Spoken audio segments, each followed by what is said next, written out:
Kayong mga galit sa DDS ha? Kayong mga galit sa mga Duterte? Kayong mga galit sa mga 13 senador dahil dismayado kayo? At kung ano-ano yung mga pinagsasabi nyo, ano yung mga pinagko-commit nyo sa mga video ko? Ha? Wala akong sinabi na ikakasama ng loob nyo. Nagsasabi lang ako ng totoo dito. Eto, bukas, may hearing sa Senado regarding sa flood control scam. Tingnan natin, makinig kayo, manood kayo, at nang mamulat kayo.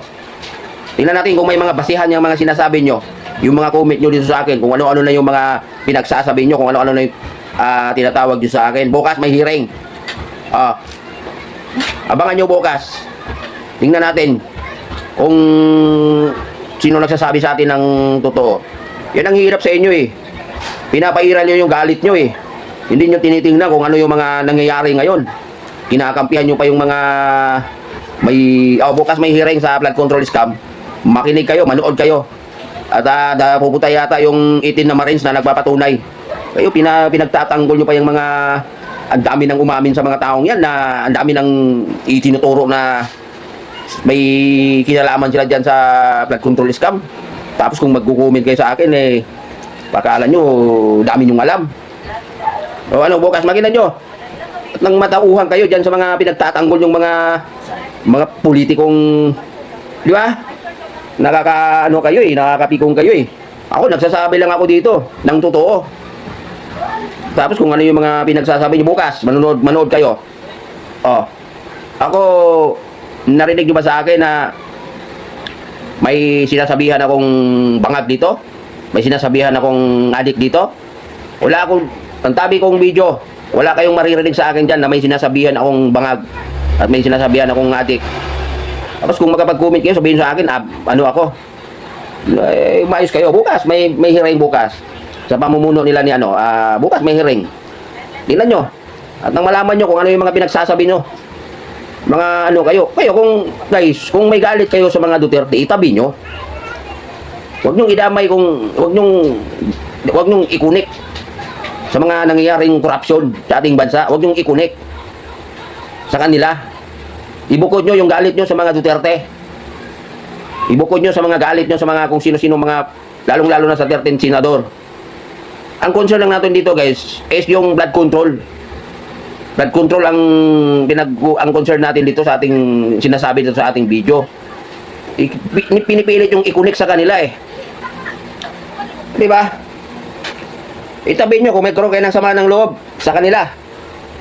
Ang titingnan natin kung sino yung totoong involved dyan sa flood control scam.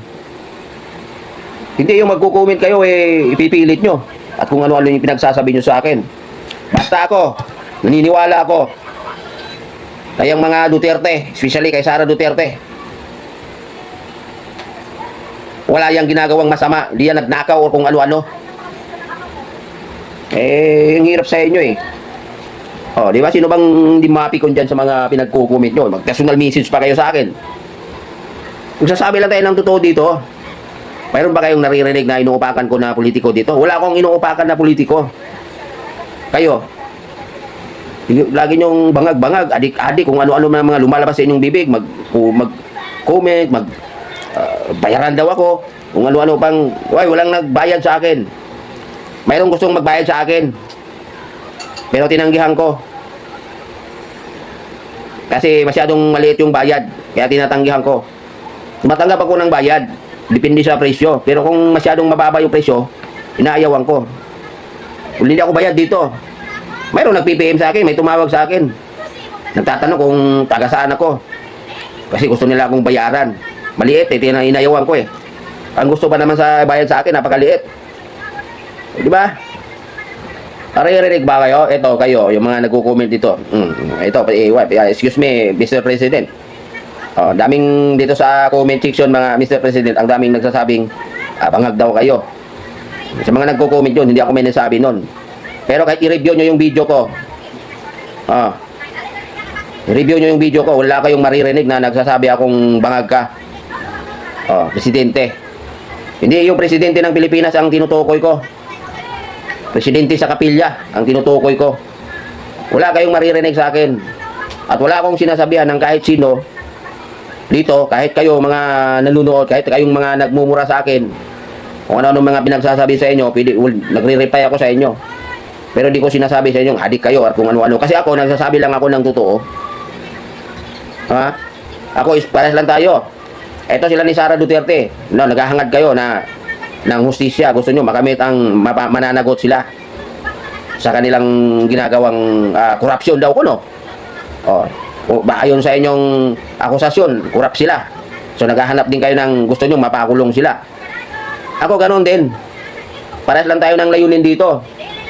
Di ba? Kung kayo naghahangad kayo na mapanagot sila dahil naniniwala kayo na itong pamilyang Duterte ay kurap, ako ganun din ako, naniniwala din ako dito sa flood control na dapat itong mga taong nakinabang dito, yung tumatanggap ng limpak-limpak na salapi, tumataginting na limpak-limpak na salapi, ay dapat managot sila. Parehas lang tayo ng layunin dito dahil ako, naniniwala ako na itong flood control scam ay ang mga involved talaga dito ay totoong kurakot talaga, nangungurap talaga. Dinadaan-daan lang sa mga project-project baka makakuha ng kickback. Di nyo ba nakita? Kinakarga yung mga mali-malita sa helicopter. Kinakarga sa mga SUV na mga ano. Tapos yung iba dito, ipilit nyo na i-connect nyo sa mga Duterte. Parehas lang tayo nangangarin dito. Ako, ang gusto ko rin, para matapos na yan, dapat managot yung sino yung mga managot yan sa flood control scam na yan. Ganon din kayo, dahil naniniwala kayo na itong mga Duterte ay mga kurap, naghahangad din kayo. Di ba? Gusto nyo rin mapanagot sila. Parehas lang tayo dito. Pero yung akusasyon eh, ganun din ako eh, kayo din, ganun din eh. Hindi kayo naniniwala na itong mga politiko na sinasabi ng mga kontraktor ay mga kurap sila, hindi kayo naniniwala, di ba? Mas pinaniniwalaan nyo na itong mga pamilyang Duterte ang kurap. Eh ganun din ako. Hindi din ako naniniwala na itong mga pamilyang Duterte ay kurap. Ang pinaniniwalaan ko ngayon, itong mga taong na-involved sa flood control scam. Yung tumataginting na limpak-limpak na salapi. Kaya tigilan nyo na ako. Sabihan nyo ako, bayaran ako. Oy, may nag-alok sa akin na bayaran ako para upakan ko sila. Naliliitan ako eh. 1 milyon bawat video, sobrang liit niyan. 1 milyon, ang sabi sa akin, uupakan ko daw to sila, sabi sila na magturo kung sino yung uupakan ko. No, tapos gagawa ako ng video ng 15 minutes, hindi lalagpas sa 15 minutes. Babayaran ako ng 1 milyon, masyadong maliit yan. Kaya hindi ko pinatos.